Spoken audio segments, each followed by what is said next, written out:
오늘 저는 이 말씀을 중심으로 한국 교회가 겪은 고난이라는 제목으로 말씀 나누겠습니다. 한번 저를 따라해 보실까요? 한국 교회가 겪은 고난. 우리나라에 복음이 들어온 지가 한 150년 정도가 채 되지 않았습니다. 하나님은 언제나 모든 믿는 사람들에게 은혜도 주시고 구원도 주시고 형통도 주십니다. 또한 예수 믿는 사람들은 시대적으로 역사적으로 고난을 함께 받았습니다. 그렇다면 오늘 한국 교회가 예수 그리스도를 믿고 난 다음에 당했던 고난들은 어떤 것이었으며 우리들은 이 고난을 어떻게 돌파해 나갔을까요? 함께 은혜 받는 시간 되기를 주의 이름으로 소망합니다.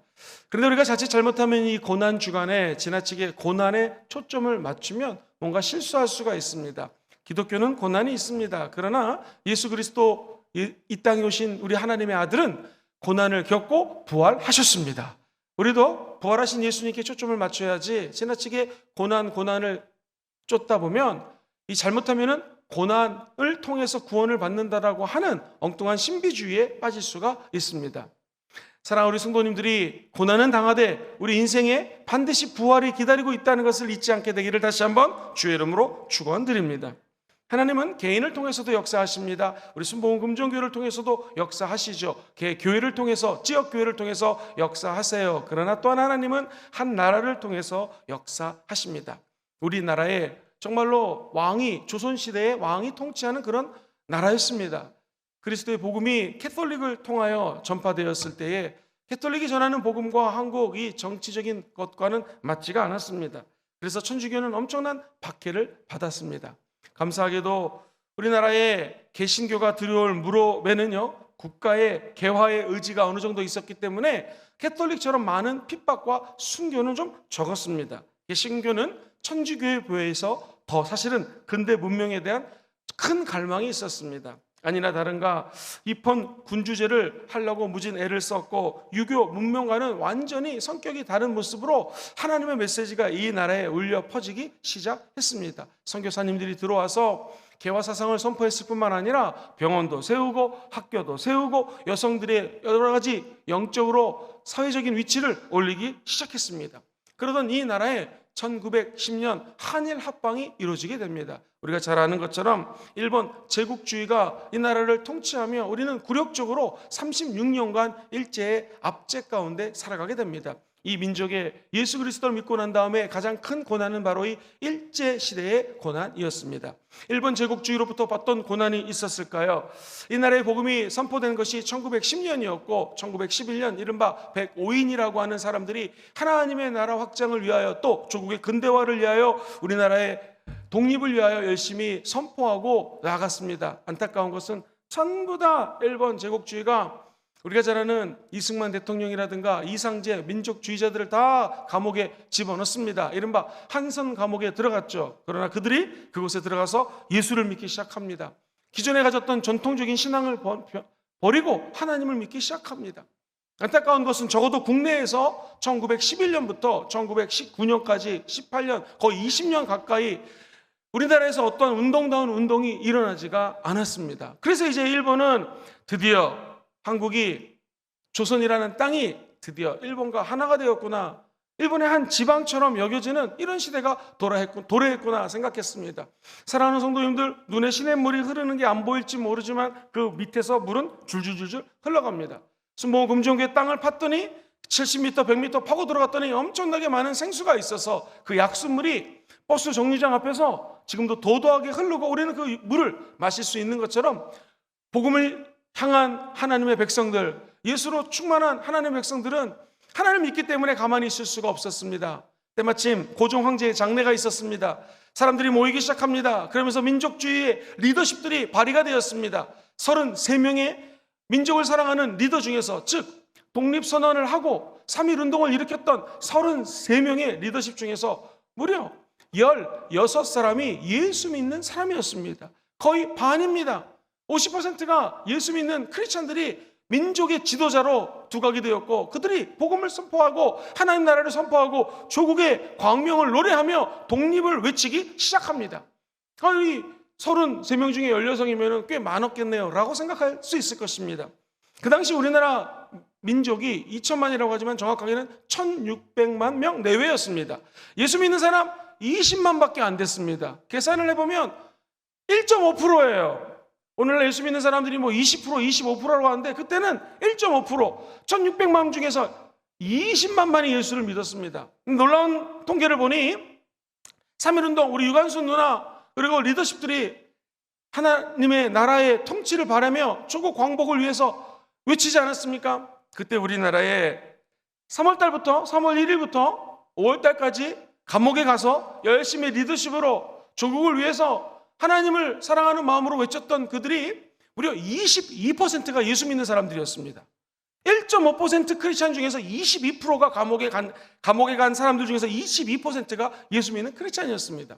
1월 달부터요 12월 달까지 감옥에 가서 투옥되고 고생했던 사람들을 조사해봤더니 17%가 바로 예수 믿는 크리스찬 리더십들이었습니다. 오늘날로 치면은 장로님들, 권사님들, 안수집사님들, 주의 종, 목사님들 이런 분들이 목숨을 걸고 조국의 광복을 위해서 하나님 앞에 나아가 순교하는 마음으로 한국 교회를 위해 하나님의 나라를 위해 선포했던 것이죠.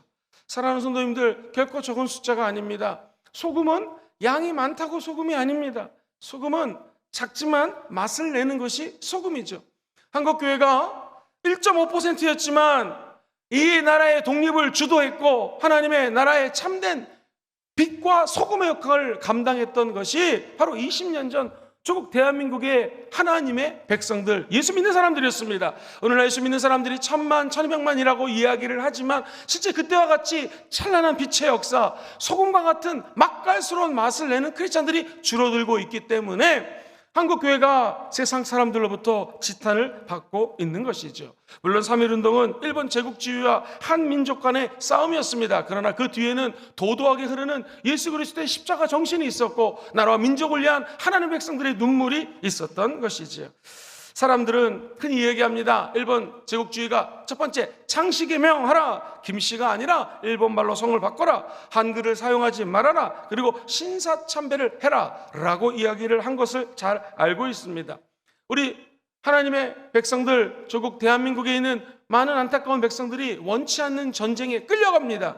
이름이 김씨가 아니라 엉뚱한 일본 이름으로 바꿔야 되는 그런 곤욕도 치릅니다. 나아가 이제 어린 소녀들이 전쟁에 나아가서 형언할 수 없는 모욕을 당하고 아픔을 당했던 것을 우리는 지금도 잘 기억합니다. 무엇보다도 원치 않는 신사참배를 해야 됐습니다. 이때 신사참배는 옳지 않다고 우리 이 부산 지역에, 우리 경상도 지역에 주기철 목사님, 손영원 목사님, 하나님의 사람들이 일어나서 신사참배하지 않습니다. 그리고 우리가 잘 알고 있는 서명지 목사님 같은 분들은 들고 일어나서 구약을 기독교 경전에서 제외하려고 하는 일본의 종교 정책에 반기를 듭니다. 이 모든 것들이 목숨을 내걸고 했던 정말로 하나님의 사람들의 참된 영광이었다라는 것이죠.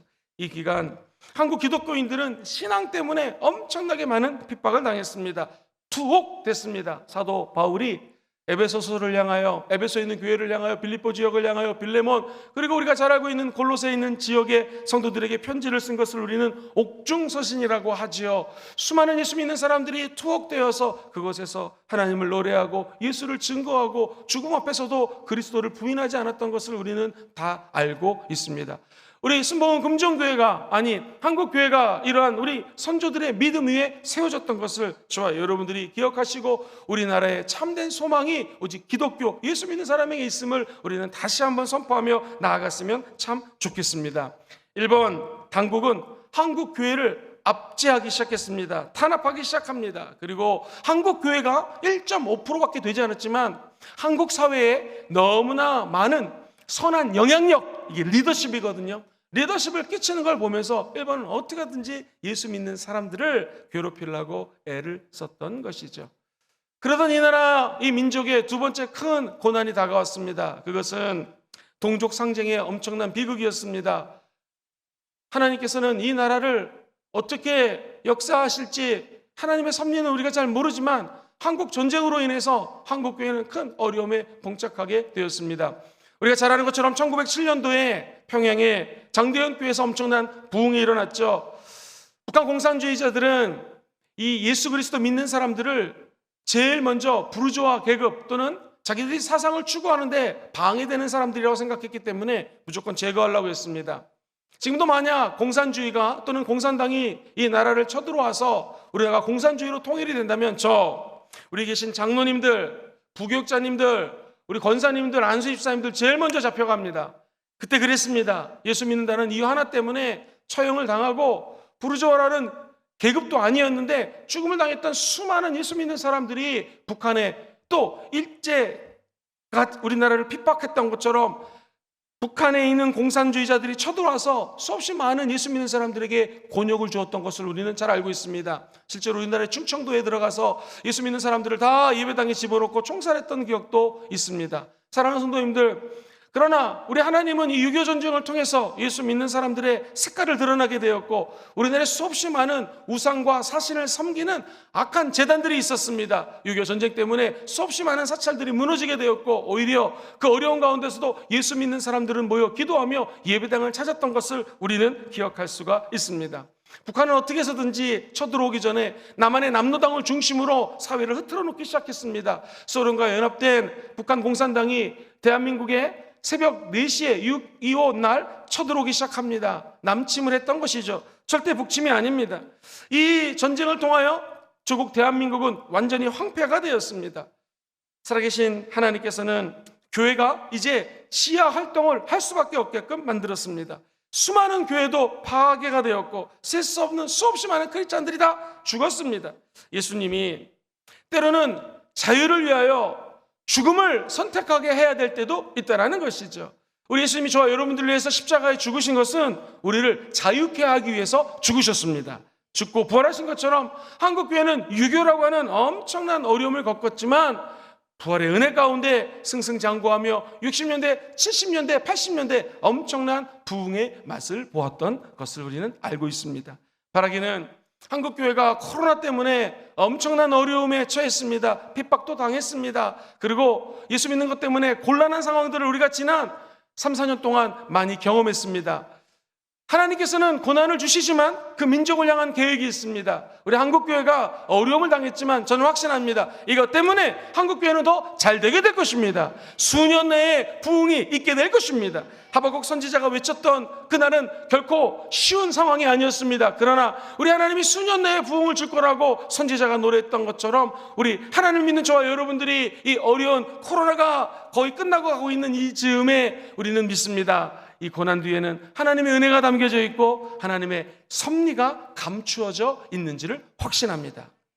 지금 한국교회가 또 한국 정치 상황이 이쪽과 저쪽, 우와, 좌 양쪽의 진영 논리 가운데 빠져 있습니다. 이른바 양극화 현상이 너무나 두드러집니다. 그래서 내 편이 아니면 네 편이라고 하는 전개하는 싸움들이 너무나 많습니다. 우리 예수 믿는 사람들은 이런 정치적으로 경제적으로 어려운 상황 속에서 어떻게 해야지 이 어려운 시대를 다시 돌파하며 한국교회의 승리를 되찾을 수 있을까요? 몇 가지를 제안합니다. 한국교회의 고난의 돌파구는 과연 무엇인가? 가장 중요한 것은 이틀 전에 살펴본 것처럼 우리 한국교회가 초대교회 같은 영성이 회복되어야 될 줄 믿습니다.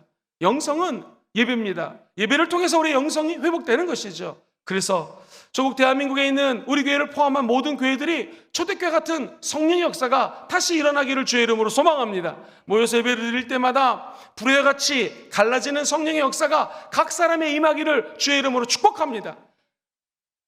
최근에 어떤 한 모임에 목사님들 모임에 참석을 했습니다. 우리 부산의 지역에 있는 목사님들 모임인데 간절히 기도할 제목이 있어서 간구했습니다. 주로 장로교 목사님들입니다. 조만순 복음 목사님입니다.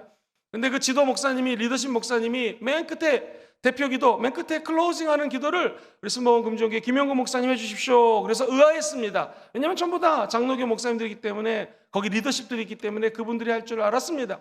이런 말을 하더라고요. 다 끝나고 제가 열심히 대표 기도를 했더니 하는 말씀이 역시 기도는 순복음입니다. 할렐루야. 그래서 제가 한참 웃었습니다. 그분들 눈에 보기에는 기도는 순복음이 열정적으로 하고 순복음이 기도할 때 은혜가 넘친다라는 그런 표현이죠. 맞습니다. 어찌 순복음 교회만 그렇겠습니까?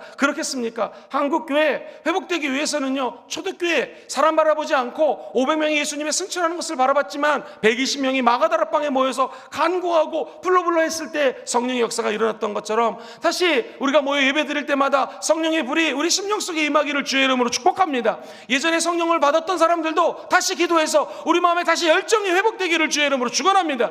예수 믿고 십자가만 바라보면 눈물을 흘렸던 그때로 돌아가기를 주의 이름으로 축복합니다. 첫사랑 회복되기를 주의 이름으로 소망합니다. 나아가 우리 안에 질병이 있을 때 성령의 불이 들어와서 그 질병들을 다 활활 태우게 되기를 주의 이름으로 소망합니다. 방법은 다른 것이 있지 않습니다. 초대교회가 엄청난 핍박, 엄청난 환난 가운데서도 기도를 통하여 예배를 통하여 성령의 부흥을 체험했던 것처럼 한국교회가 다시 한번 성령의 새바람을 주도하는 하나님의 민족의 깃발을 지켜드는 그러한 크리스찬들이 되기를 주의 이름으로 소망합니다. 이 성령 운동이 저와 순복음 금종교회 우리 성도님들을 통하여 먼저 일어나기를 간절히 소망합니다. 그래서 우리 교회는 모이면 기도하고 흩어지면 전도하고, 시작! 모이면 기도하고 흩어지면 전도하고, 모여서 예배 드릴 때마다 성령의 불이 떨어져야 되는 것이죠. 모여서 기도할 때마다 하나님, 그렇습니다, 내가 이렇게 죄인입니다 라고 나의 죄를 고백하는 것이죠. 죄 졌을 때 그 죄를 가지고 혼자 독방에 들어가지 마십시오. 상념의 방에 갇히지 마십시오. 혼자서 자책의 방에 갇혀가지고 내가 이거밖에 안 되는 거라 라고 고뇌 가운데 슬퍼하지 마십시오. 그 갖고 있던 죄성을 하나님 앞에 내가 이렇게 죄인입니다 라고 하며 이 예배당에 나와 십자가 앞에 내려놓으시기를 주의 이름으로 축원드립니다. 이것이 부흥입니다. 이것이 회개입니다. 이것이 성령이 역사하는 길인 것입니다. 죄 졌다고 고개 숙이고 낙심하지 마시고 우리는 십자가 앞에 나와 죄를 고백하면 우리 예수님이 다 용서해 주시는 것이죠.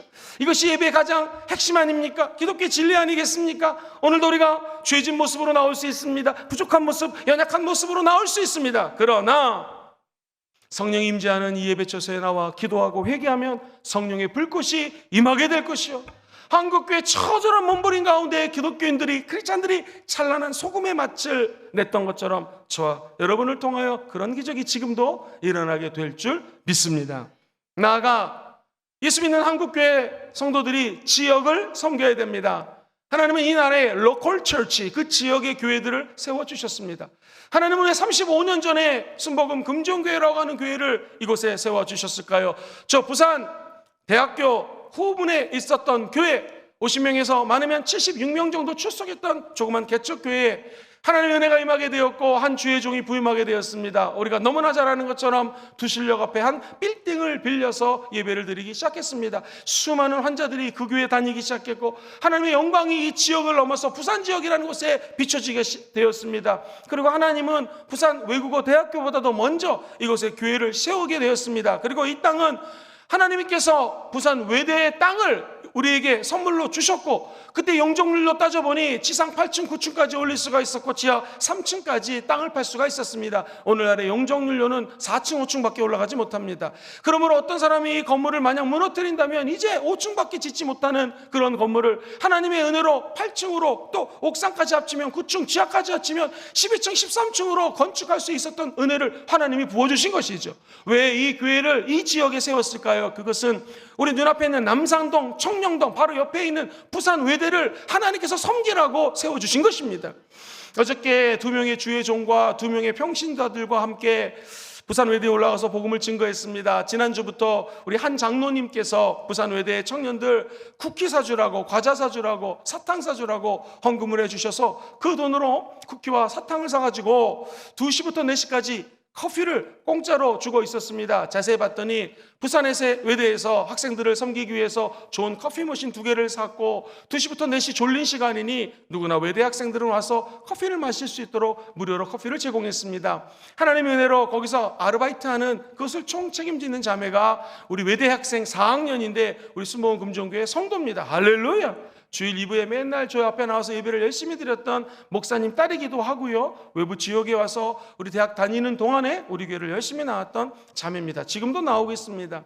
딱 갔더니 그 자매가 총책임을 하고 있더라고요. 그래서 상의를 해서 교회에서 사탕과 그리고 맛있는 쿠키를 준비를 했고 2시부터 4시까지 얼마나 많은 학생들이 그 사탕을 집어가는가 제가 열심히 가서 눈을 뚫어지게 바라보면서 체크를 했습니다. 그랬더니 사탕 하나 가져가고 과자 하나 가져가는 청년도 있었고 이렇게 살피더니 주먹으로 왕창 쥐어지고 가는 청년도 있었습니다. 저는 그 모습이 너무나 아름답게 보였습니다. 주먹으로 쥐어져 가든 다 싸가지고 가든 상관이 없으니 그 옆에 적혀져 있는 순복음 금정교회가 하나님이 당신을 사랑합니다 라는 편말 보고 저 영혼들이 예수 믿으면 참 좋겠다 라는 생각을 하고 돌아왔습니다. 사랑하는 성도님들, 우리가 섬기는 거 굉장히 작습니다. 사탕, 쿠키, 그리고 우리가 가서 복음을 증거하는 거 굉장히 미약한 것이죠. 그러나 하나님은 이 복음 전도에 가장 미련한 것을 통하여 그리스도의 영광을 드러내게 될 줄 믿습니다. 수없이 많은 외국인들 1200여 명의 외국 학생들이 와 있습니다. 그들이 정말로 무슨 사역자가 안 돼도 좋습니다. 이곳에서 우리들을 통하여 예수의 향기를 맡고 소금의 맛을 느끼고 예수의 빛을 체험하고 복음의 기본적인 것들을 체험해서 자국으로 돌아간다면 성령님께서 역사하사 그 땅에도 하나님이 역사하셨던 놀라운 은혜의 빗줄기가 그 땅에도 내리게 될 줄 저는 확신합니다. 그러므로 우리 교회 나가지 않아도 좋습니다. 헌금을 안 해도 좋습니다. 우리가 해야 될 것은 이 지역을 섬기는 것이죠.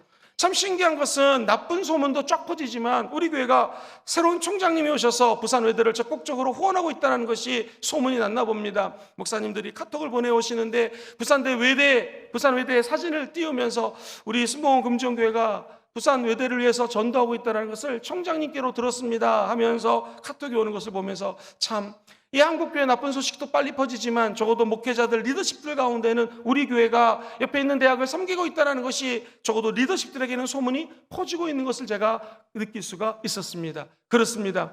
하나님이 우리 교회를 세워준 것은 우리 가까이 있는 지역을 섬기라는 것이죠. 그리고 그 은혜가 차고 넘치면 이제 하나님은 단순히 부산 금정구를 넘어서서 부산과 경상남북도와 조국 대한민국과 나아가서 저 얼어붙어 있는 그야말로 고난 중에 있는 북한 교회까지도 영향력을 미치는 날이 오게 될 줄 믿습니다. 그리고 하나님의 뜻이라면 이제 성령의 새바람이 우리 교회의 섬김을 통하여 온 열방까지, 즉 오직 성령이 우리에게 임하시면 우리가 권능을 받습니다. 예루살렘과 유대와 사마리아 땅끝까지 이르러 하나님의 증인이 되는 우리 순복음 금정교회는 지옥교회가 되기를 주의 이름으로 소망하고, 만약 한국에 있는 모든 교회들이 개척교회건 10명이 모이든 1000명이 모이든 10,000명이 모이든 그 지역을 섬길 수만 있다면 하나님의 영광의 빛은 우리가 고난 가운데도 소수의 크리스찬들이 찬란한 그리스도의 영광과 빛을 발했던 것처럼 우리 크리스찬들과 세워진 교회를 통하여 발하게 될 줄 믿습니다.